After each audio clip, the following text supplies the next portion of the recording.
நமஸ்காரம். நாங்குநேரி வானமாமலை பெருமாள் ஸ்ரீவரமங்கை தாயார். இந்த கோயில் பிரம்மாண்டத்தின் உச்சகட்டம்.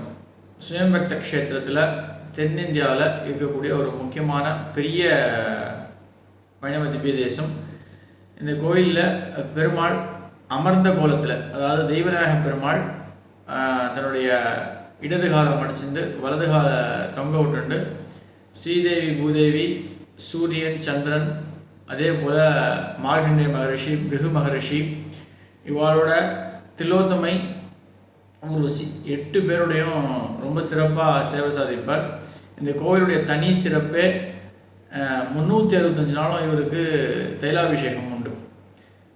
அந்த இவருக்கு சாத்தப்படுகின்ற தைலத்தை ஒரு கிணத்துல எடுத்துன்னு போய் சேர்த்து அது மக்களுக்கு விநியோகம் பண்ணுறது. அந்த தைலத்தை நம்ம வாங்கி தேய்ச்சிக்கிறோம் அப்படின்னா எப்பேற்பட்ட பிணியாக இருந்தாலும் நம்மளை விட்டு விலகும், ஐஸ்வர்யங்கள் பெருகும். அதை காலில் மட்டும், அதாவது பாதத்தில் மட்டும் தேய்ச்சிக்கக்கூடாது அப்படின்றது நம்ம எல்லாம் தெரிஞ்சுக்கணும். மற்றபடி உடம்பு பூரா தேய்ச்சி எல்லா வளமும் பெற்று வாழ்வாங்க. நிச்சயமாக அந்த தைலத்தை தேய்க்கும்போது வாழலாம். நன்றி.